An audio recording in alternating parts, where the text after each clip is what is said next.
Welcome to the 24th lecture of this course on physiological ecology and resource exploitation by microorganisms.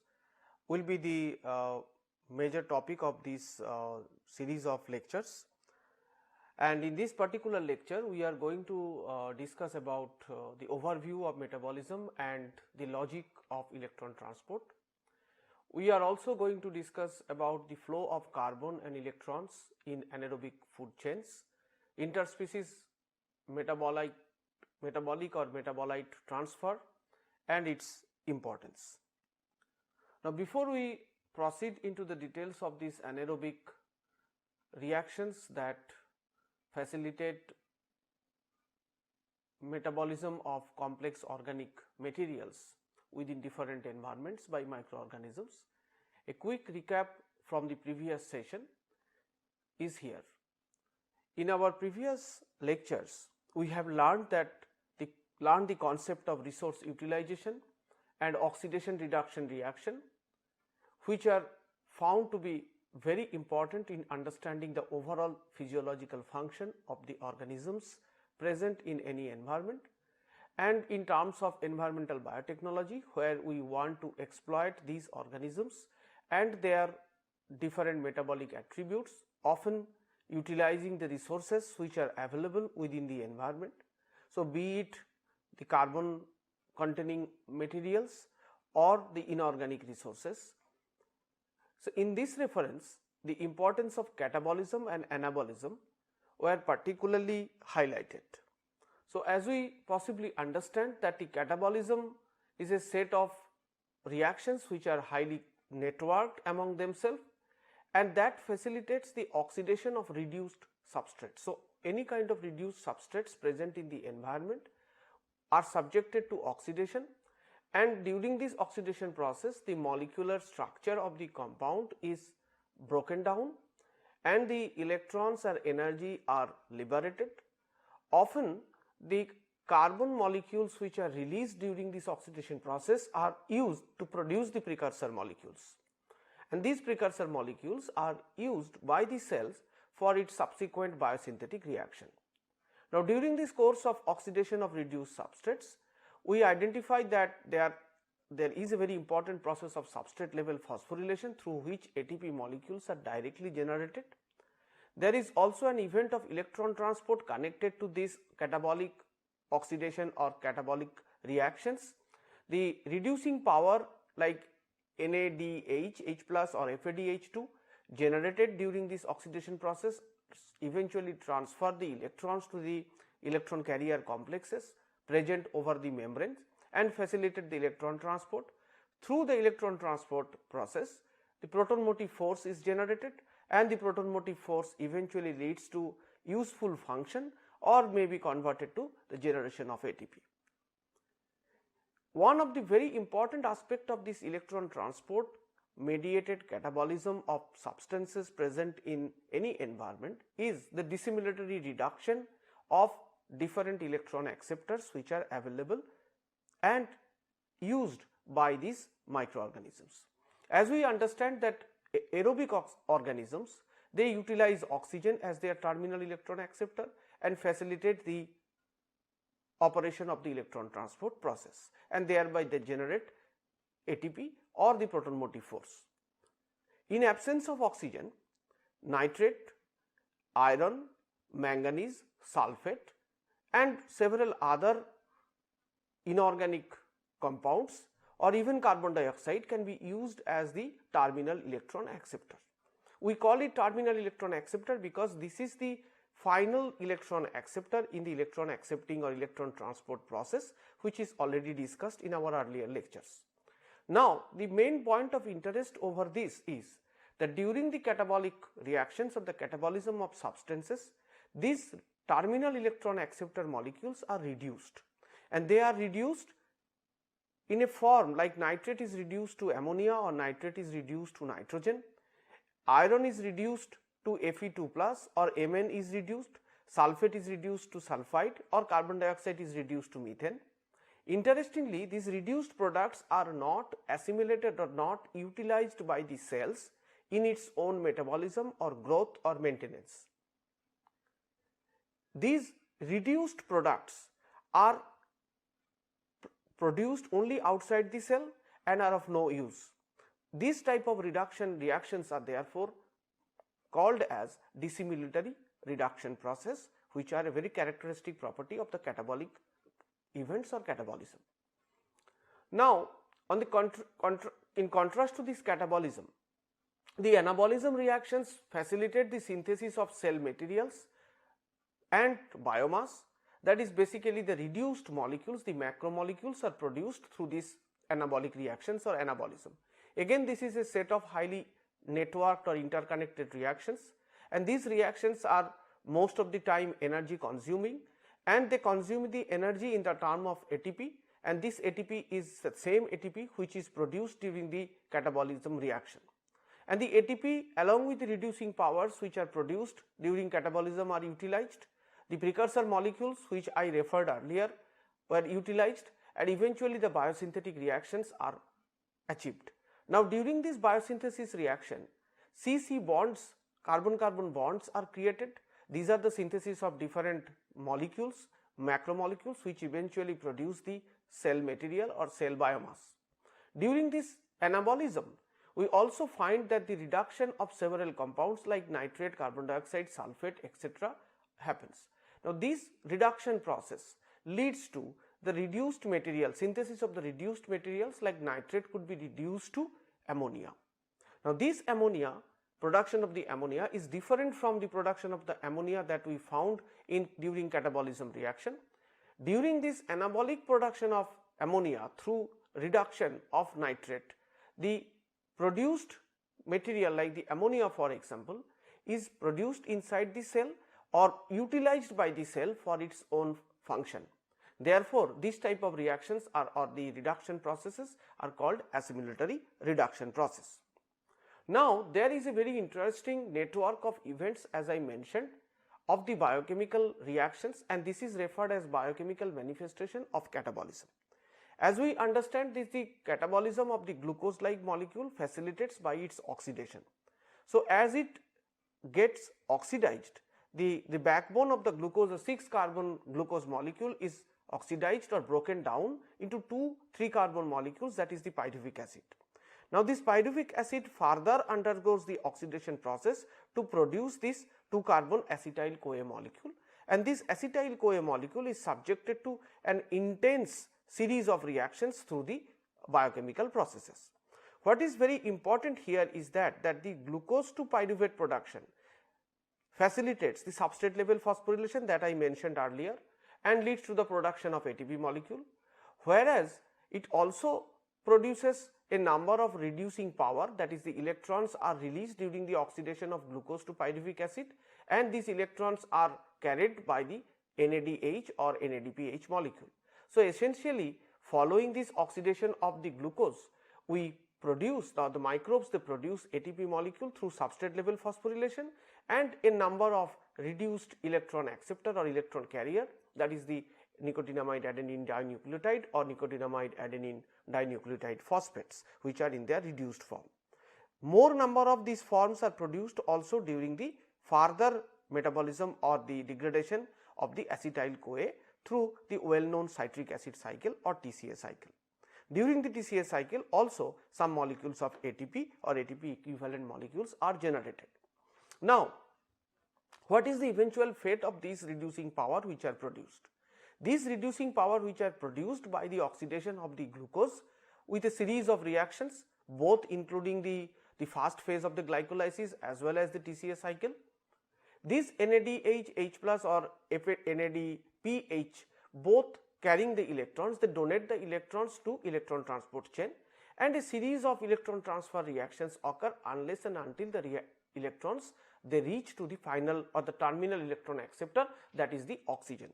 Eventually water molecule is produced. We have already learned that, and during this entire electron transport process proton motive force is generated, and that proton motive force leads to the production of ATP through the membrane bound ATPase. Now, the major point of interest over here is the number of ATP molecules that we generated. Theoretically, we can or the cells can generate up to 38 molecules of ATP from the oxidation of 1 mole of glucose through this aerobic respiration.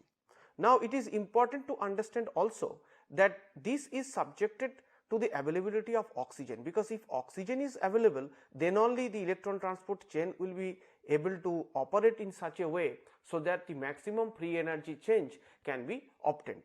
If oxygen is not available, the operation of this electron transport chain will be different, as possibly we have already discussed this in our earlier lectures, that this will follow the chronology of redox reactions. So, accordingly these reactions will proceed.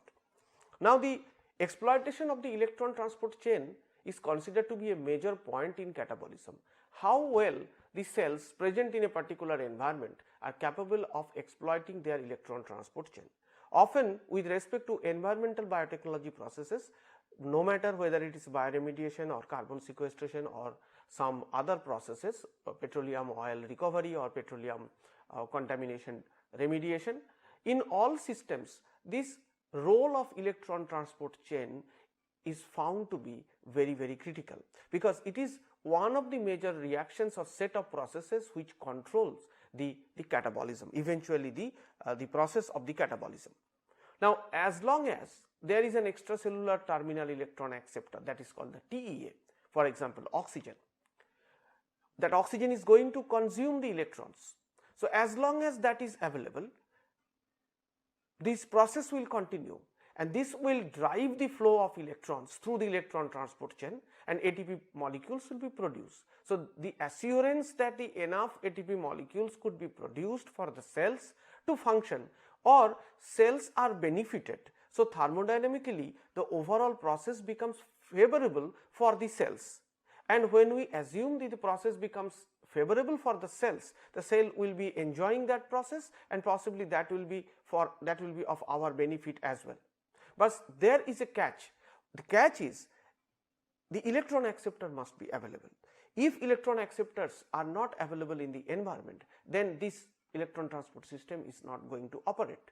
So, as long as electron transport molecules or terminal electron acceptor molecules are available, according to the thermodynamic hierarchy, the process will continue and the cells will be able to generate energy. Again, to remind you that all organisms are not capable of deriving energy using different electron acceptors, as aerobic organisms can utilize oxygen as terminal electron acceptor, nitrate reducing bacteria can use nitrate as their electron acceptor, iron reducing bacteria can utilize iron as terminal electron acceptor, and sulfate reducing bacteria can utilize sulfate as electron acceptor.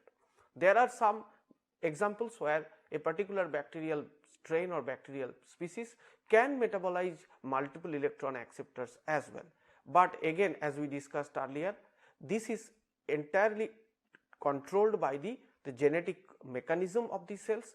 The presence of electron acceptors which are going to provide them higher energy will inhibit the expression of the genes which possibly require for utilization of the electron acceptors, which will produce lesser amount of energy. So, basically this is going to be in the same format following the chronology of redox reactions.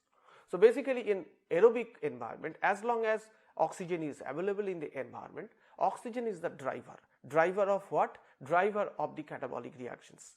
But other compounds may also function similarly to drive the catabolism, and of course not to the similar extent. Why not to the similar extent? Because the answer lies here, because the energy gain is highly constrained by who is accepting electrons. If the electrons are accepted by oxygen, the gain of energy is maximum, but if the electron is accepted by sulfate or by selenate, the gain of energy is nominal or minimal or reduced compared to that of oxygen. So, eventually this process that the oxygen is the driver, but in absence of oxygen other compounds which are capable of accepting electrons under the prevailing condition, because we need to follow the scale of PE as well, that who can take up electrons under which environment will highly constrained by the redox condition of the environment as well. So, we have already seen through our different laboratory experiments or other studies which are field based studies or field based demonstration, that this process follows a chronology of events, like the oxygen is the preferred electron acceptor. followed by nitrate, manganese, iron, sulfate, carbon dioxide, etc. And obviously, it is not only that the electron is being taken up by these reactions, by these electron acceptors, and they are driving the catabolism. They are driving the catabolism, but essentially the energy output from those catabolic reactions will be less. For example, if we have some hydrocarbon residues and we expect that the hydrocarbon residues are going to be catabolized and the cells are going to have energy produced under the environment, if oxygen is available, the amount of energy produced will be highest, and also the alkane or the hydrocarbon degradation will also be highest. But if sulfate or carbon dioxide is the electron acceptor, obviously the catabolism will proceed, but the degradation of the alkane molecule or the hydrocarbon molecule will be less, because the microbial processes are gaining less amount of energy. So, thermodynamically they are less efficient compared to the aerobic metabolism. Now, in general, microorganisms carrying out catabolism use very fine tuned enzymatic pathways. So, these enzymatic pathways are pretty well understood, and to oxidize the reduced substrates which are available, maybe the inorganic compounds for chemolithotrophic mode of nutrition or organic compounds for chemo-organotrophic metabolisms. So, one of the very purpose of these fine tuned enzymatic pathways which are involved in the catabolism of different reduced compound is to oxidize the reduced substrates, number one. So, one end the oxidation of the reduced compounds, whether it is an organic compound or inorganic compound, they are going to be oxidized. So, that is one major function of the oxidation process. The second is to deliver the electrons to the respiratory chains of electron transport system. So, one part of this entire catabolic reactions, as I mentioned, fine tuned in order to achieve the most efficient oxidation of the substrates, both the organic substance as well as the inorganic substances. Eventually, the electrons which are released from this oxidation process are going to be transferred to the electron transport chain. So, another very important enzymatic pathway is the transfer of the electrons to the terminal electron acceptor through the electron transport chain. Now, the glycolysis and TCA cycles by the aerobic bacteria produce the higher number of ATPs, because the free energy change is maximum from the glucose to the oxygen. The free energy change is maximum, so the highest number of ATP could be produced. But in absence of oxygen, the anaerobic respiration or fermentation pathways operate through different genes.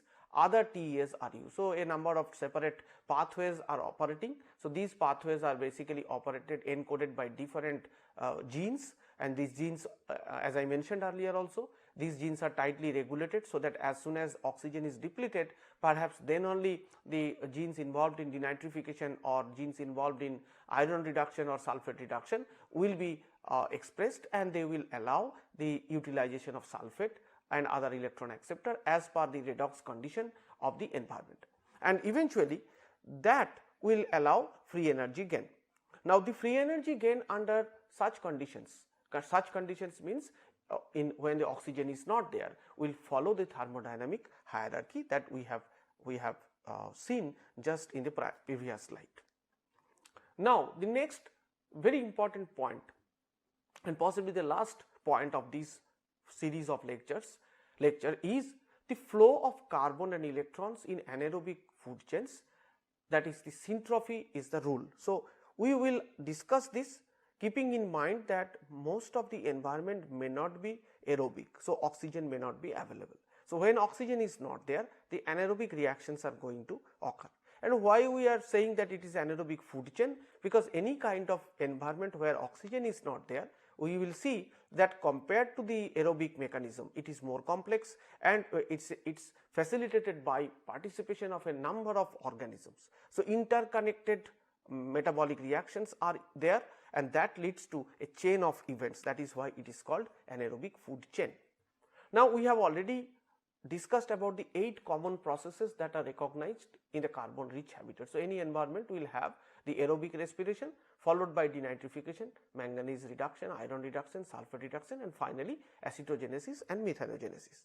Now, the glycolysis and the TCA cycle, the citric acid cycle, and the electron transport chain using oxygen as terminal electron acceptor allow the aerobic microorganism to exploit a prevalent resource in the biosphere or in the any kind of part thereof, any kind of environment where oxygen will be there. The glycolysis, TCA cycle, etc., and electron transport chain will occur using oxygen as terminal electron acceptor. So, we will see that the aerobic respiration will follow, and a large number of largest and the highest free energy change is there. So, the maximum amount of energy will be produced. So, any kind of contaminated site, for example, a landfill site, where we can see that if oxygen is available, the substances present like different kind of organic and inorganic materials will be utilized as a carbon energy source, and the cell will generate ATP, and that ATP will be utilized for its growth and other metabolism. Now, many mode of catabolic events are identified. Many pure culture bacteria and single organisms are identified who are capable of performing the degradation or utilization or the catabolic reactions or the catabolism of the substance completely. It is starting from the utilization of glucose or similar organic compound to complex organic compound, even the hydrocarbons and different other compounds as well. So, it is identified the participation of many pathway like Embden-Mayeron-Parnas pathway, pentose phosphate pathway, ED pathway, Wood-Ljungdahl pathway, all the different pathways are operating, and many single bacterial involvement in such processes, aerobic processes are found.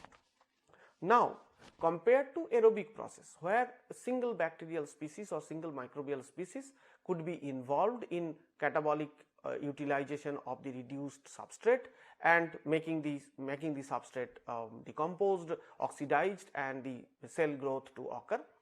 Anaerobic mode of catabolism is more complex and involves multiple groups of microorganisms. So, anaerobic metabolism of reduced substrates cannot be catalyzed by pure culture of single microorganism.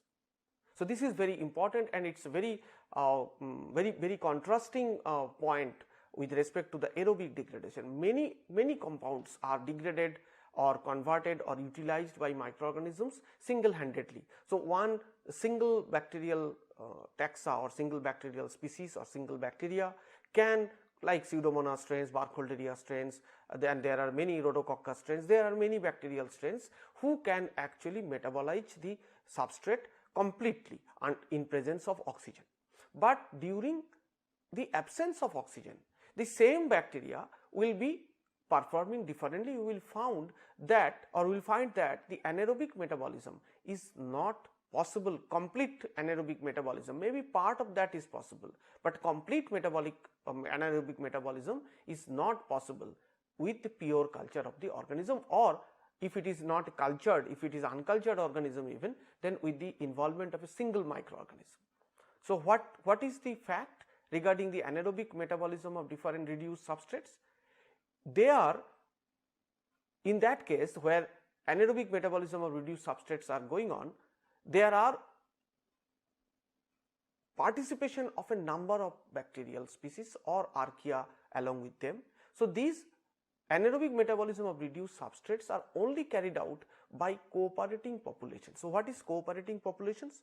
Cooperating populations are populations which are cooperating with each other. So, they are cooperating one another of physiologically distinctive microorganisms. So, there are two terms. One is the cooperating populations of physiologically distinctive. Physiologically distinctive means you can categorize them very distinctly with their physiological attributes. So, they are different group of organisms with having different physiological and metabolic properties, and taxonomically also they are different. These 1, 2, 3, 4, 5 group of organisms will cooperate. They will join their hands in the sense join their catabolic machinery together to degrade the compound or achieve the anaerobic metabolism of the reduced substance. That joining hands together by different populations is called syntrophy. Syntrophy is a situation in which two different organisms or even more than that, they cooperate to degrade a substance that neither can degrade alone. So, any single bacteria cannot degrade completely the particular compound, but when they are joined with other members, other taxa with physiological attributes, different physiological attributes, the degradation is achieved and the complete degradation is achieved. So, syntrophic associations of microorganisms are critical for organic carbon driven iron reduction, manganese reduction, sulfur reduction, acidogenesis and methanogenesis, and in large number of environmental settings or almost in all environmental settings, we find that during the anaerobic process, it is the syntrophic association which basically drives the metabolism of the substances. Now, most syntrophic reactions are secondary fermentation. Now, here another important aspect. So, first we understood that during anaerobic metabolism, participation of more than one organisms are involved. Now, we are seeing another terminology which is called secondary fermentation. What is secondary fermentation? Secondary fermentation is a fermentation reaction which is basically operating utilizing the products of the primary fermentation. Then what is primary fermentation? Primary fermentation is the fermentation reactions that we already know. For example, the glucose is metabolized up to pyruvate and pyruvate is fermented to ethanol, for example, or to acetate. Now, what do I do with the acetate? As can that be fermented again like ethanol? Can we ferment ethanol again? Yes, there are microorganisms who can ferment ethanol. So, first you ferment ethanol from pyruvic acid. So, pyruvic acid to ethanol fermentation is the primary fermentation, and ethanol to acetate and hydrogen could be the secondary fermentation. So, we will discuss this in some detail very soon. So, most syntrophic reactions are secondary fermentations in which organisms ferment the fermentation product of other anaerobic bacteria. For example, if you look at this picture, so we have the organic carbon which are reduced polymeric material, often in natural environment they are more complex than we perceive, like they may not be simple glucose or simple phenol like compounds, they are more complex. So, primary fermentation allows the oxidation or the catabolism of these to fatty acid, alcohol, lactate, succinate, etc. And these eventually is utilized by the secondary fermenters as their substrate. So, secondary fermenters they cannot use organic carbon directly, they rely on these compounds which are produced by the primary fermenters, and they metabolize these compounds and then produce further products which are again utilized by other organisms. So, it is an interesting set of reactions that we observe. Now, it is important to understand that the products of this primary fermentation is the substrate for the secondary fermentation. This is option 1. Option means the products of the primary fermentation can be utilized by the secondary fermenting organisms who can metabolize the fatty acid, alcohol, lactate, etc. Else there could be also anaerobic bacteria, like as we have learned earlier, iron or manganese reducing bacteria. Under anaerobic condition, these bacteria often they utilize the products of the primary fermenters. They generally do not utilize the original reduced substrate directly. So, again it is an evidence of the coupled process. So, primary fermentation will oxidize the organic carbon, complex organic carbon to relatively smaller molecules or easily metabolizable substances like the fatty acid, alcohol, etc. Now, these are going to be again the substrate for the iron or manganese reducing bacteria or even the sulfate reducing bacteria. So, unless the primary fermenters they ferment the organic carbon which are available to these compounds, the sulfate and iron manganese reducing bacteria won't be able to act on them, and when they use these substances they use the iron, manganese or sulfate as their terminal electron acceptor. Now, the organic carbon that we see in a natural environment or in a waste water or a waste sludge or refinery waste or different kind of petroleum oil spill and other environments are often high molecular weight polymers which are naturally abundant or they are present there as a part of the contaminants. Now, the fermentation reaction basically allows the hydrolysis of this polymer. So, one function of the primary fermenters or the bacteria who are involved in primary fermentation process includes the hydrolysis of this polymeric compound into low molecular weight constituents, and these low molecular weight constituents then undergo the fermentation reaction. So, apart from the fermentation reaction, like we study the glycolytic reaction, that glucose to pyruvic acid and pyruvic acid to ethanol or lactic acid, but the reaction is not so simple. Where is glucose? Glucose must be produced from the hydrolysis of the polymers which are present there. So, in the natural environment, many times readily available glucose molecules are not there. So, it is the function of the primary fermenters or primary fermentation process which will produce the hydrolyze the polymers and produce the low molecular weight constituents. These low molecular weight constituents will undergo the fermentation reaction and will produce the fatty acid, alcohol, lactic acid, succinic acid, hydrogen, carbon dioxide and many other things. Now, some other events of importance in fermentation are that there is no net change in oxidation reduction status of the substrate, because part of the organic substance which is used as the substrate molecule is oxidized to carbon dioxide, while a remainder is reduced as an electron acceptor.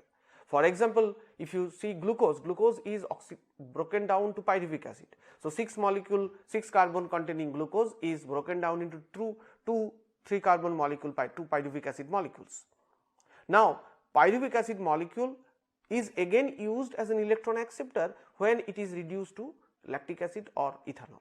So, that itself is a kind of a electron acceptor, is an endogenous electron acceptor. So, that is why we call that a portion of the organic substrate is oxidized to CO2, while the remainder is reduced an electron acceptor, because part of the pyruvic acid can enter into the different kind of oxidative reaction.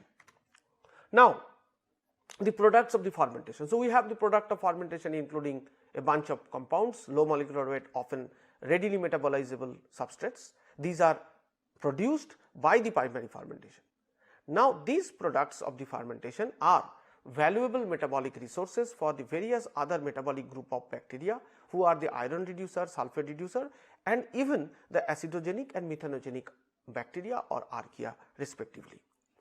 Now, in syntrophic association, an anaerobic food web is established, because we saw the primary fermentation, secondary fermentation, at least two steps or two group of organisms are there and their relevant mechanism of working with the carbon molecules are there, as well as the iron reducer, sulfate reducer, manganese reducer and methanogenic archaea are also there, because they are going to utilize the products and drive the reaction towards a kind of a favorable condition.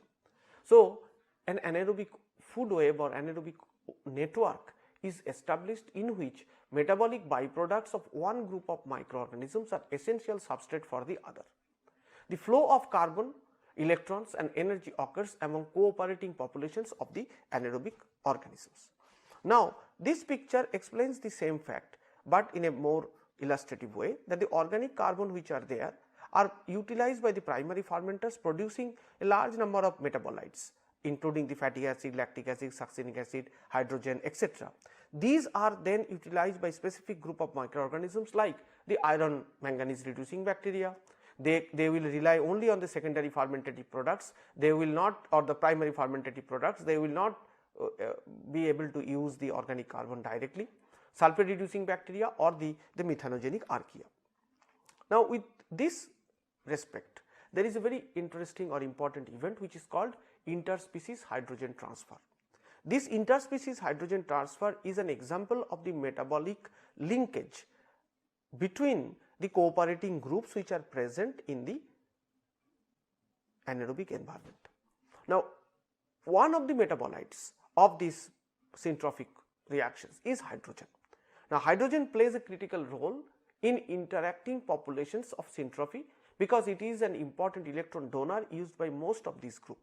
So, hydrogen is produced on the one hand through the primary fermentation reaction or maybe by the secondary fermentation reaction, and then hydrogen could be utilized as a readily metabolizable electron donor for a large number of groups, including the nitrate reducers, the sulfate reducers, the iron manganese reducers or even the methanogens or the archaea.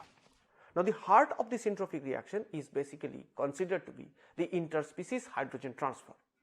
Now, hydrogen production by one partner, the syntroph, linked to hydrogen consumption by other. So, primary, it could be the primary fermenter who is producing hydrogen, or it could be the secondary fermenter who is producing hydrogen, and then the methanogen or a nitrate reducer who is utilizing the hydrogen. The hydrogen consumer can be one of the number of different physiologically distinct organisms, as I mentioned earlier.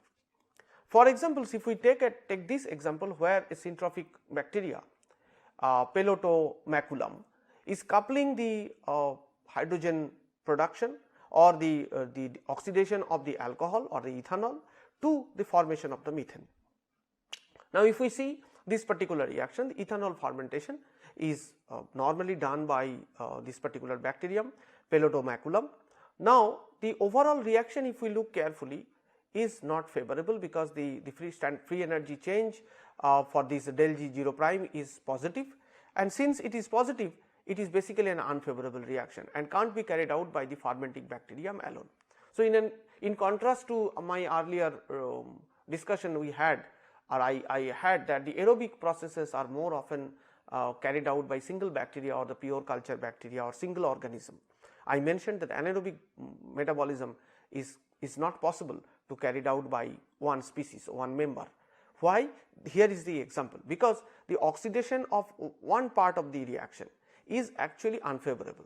So, it cannot be carried out by the fermenting bacterium alone unless and until we make this delta G negative. So, if we now consider this reaction more critically, here is a product which is called hydrogen. Now, this hydrogen, which is produced by this Pelotomaculum, can be used as an electron donor by a methanogen, methane producing, to produce methane, which is an exergonic reaction. Exergonic reaction meaning the del G of the reaction will be negative. Now, if we look at this reaction, this methanogenesis by different hydrogen utilizing hydrogenotropic archaea. This is the reaction that the hydrogen reacts with the carbon dioxide to produce methane, and the del G of this reaction, the free energy change of this reaction is minus 130.7 kilojoule per reaction. So, overall if we consider the coupling of these two processes, so Pelotomaculum along with the methanogenic archaea, if they are present together, they will be able to successfully allow or facilitate oxidation of alcohol to the production of acetate and the methane both.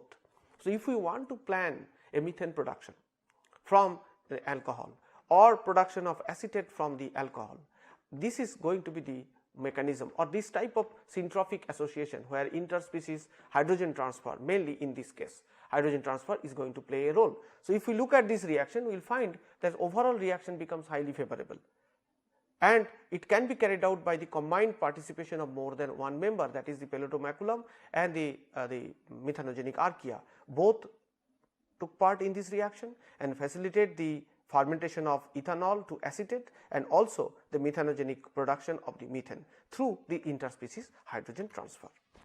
Now, here one of the major lesson or important lesson is that the delta G or the free energy change of a product of particular step can be positive, particularly if the product accumulates, like if the products of the first step like hydrogen in this case or sometimes the organic acids, if they keep accumulating, it becomes the delta G of the reaction becomes positive.